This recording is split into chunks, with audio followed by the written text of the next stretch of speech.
Today, we're going to be going over combat in Draw Steel, everything that happens after you roll for initiative, which is a pretty good place to start the video off.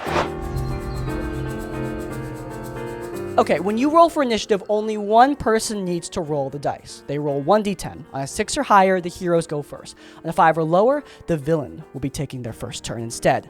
Now, we're using something called Zipper Initiative, which is different from most D20 Fantasy, which has largely isolated turns. In Zipper Initiative, it's more like two sides to a chess match, with one side being the good guys, the heroes, and the other side being the director with all their baddies. Now, let's say in this combat, where our party are facing off against a group of elven warriors, we roll a 6 or higher, meaning the heroes are taking the first turn. When the heroes take the first turn, they select one of their rank, one player character, to take a turn. That person takes their turn, and when they're done, the initiative moves back over to the Dungeon Master, who then takes a turn as one of their monsters. When that monster is done with their turn, we go back over to the heroes. One hero who hasn't gone yet takes their turn. We then move back over to the director, who takes a turn as a monster who has not gone yet, back over to the heroes, back over to the director, etc., etc., etc., until every single person in the initiative has taken a turn. Now, there will be times where the heroes outnumber the bad guys. Like, for example, a bunch of characters facing off against one big dragon.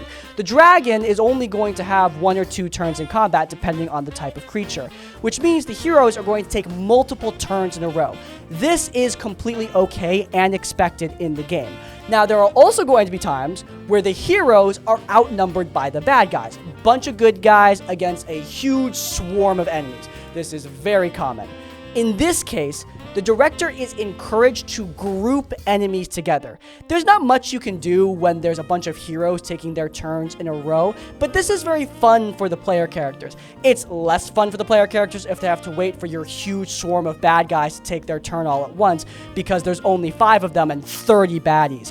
It's better if you split the army of 30 bad guys into 5 groups of 6 that are distributed throughout the initiative order. There are actually mechanics that directly support this, like squads and squad leaders, though we'll go over that when we cover minions and enemy rules later on in this series. The point is, Zipper Initiative, this system, is the main contributor to what makes this game more strategic. Initiative is less random. You can plan and coordinate your moves with the rest of your party when you're a player character, and as the director, as the dungeon master, you can use your monsters to counter player moves and create this fun back and forth that really makes combat feel extremely dynamic. As someone who mainly plays D20 Fantasy, I was very pleasantly surprised by how much I enjoyed Zipper Initiative and how quickly my party caught on to how it works. Seeing them plan out their moves together was just great. But what can you actually do in combat? Like, obviously you have your class features, but what about stuff beyond that? Well, let's go over just the basics of a player character's turn. Okay, so on your turn, you have 3 things you can do. You have your main action, your maneuver, and your move. During other creatures' turns, you have your triggered action, an action that's triggered by some sort of specific circumstance. A lot of abilities have very specific triggers, so you're going to want to pay attention to that so you know exactly when triggered actions can be used in combat, because they can really shape a fight.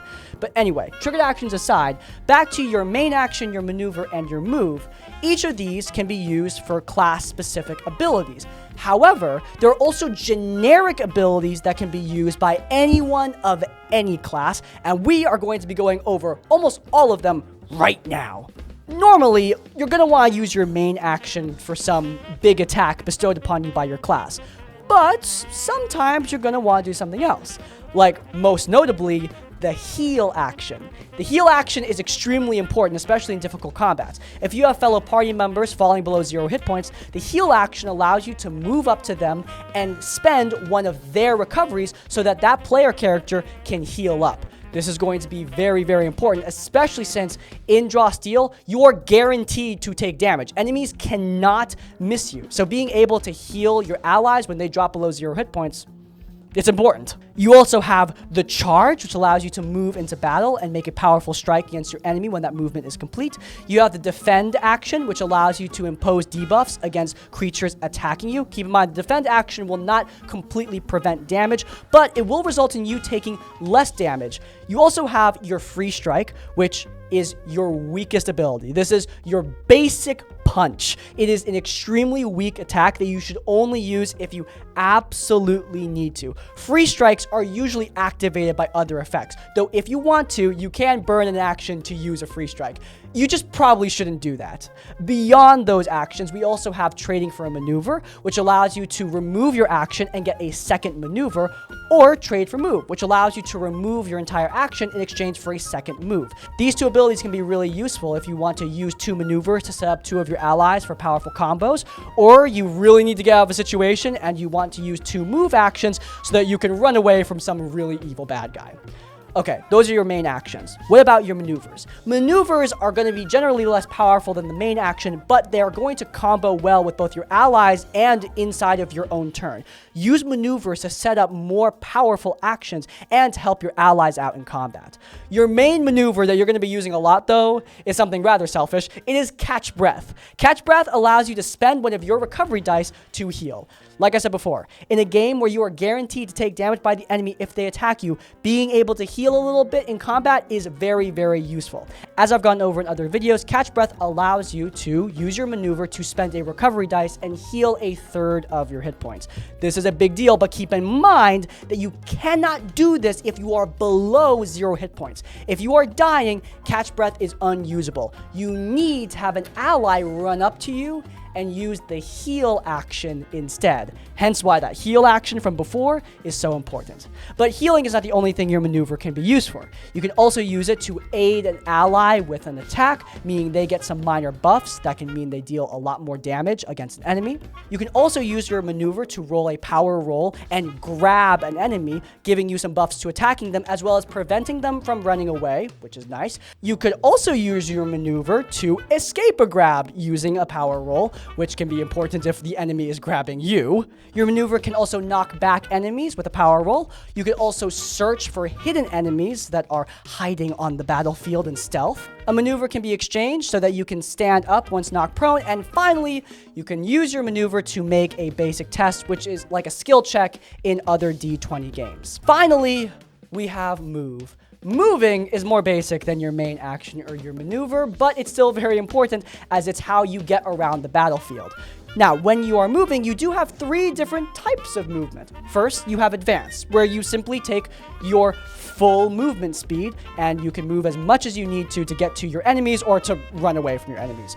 You also have disengage. Disengage cuts your movement speed in half. Now you only have half movement, round down, but you do not provoke any attacks of opportunity, meaning you can get out of any sort of sticky situation that you're dealing with. And finally, you have the ride movement action, which allows you to take advantage of a mount. Now, before we cap off this video, I want to head back over to triggered actions for a moment.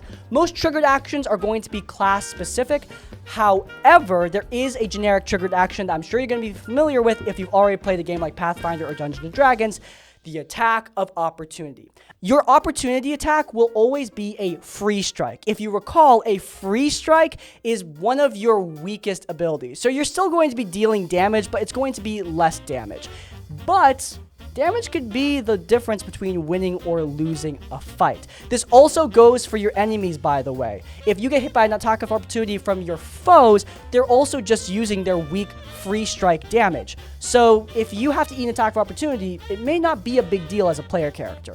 Attacks of opportunity are still a part of this game. They're still important, but they are not the end-all be-all. So feel free to tank them if you need to. And if you really don't want to, you have that movement disengage from before, so you might be able to evade them entirely. But yeah, there you go. The basics of combat and draw steel. We've gone over initiative, how it works, and how you're going to be taking your turns. We've also gone over all your main actions, your maneuvers, your movements, and your triggered actions, explaining how each work on your turn, and going over the generic abilities that every character has access to.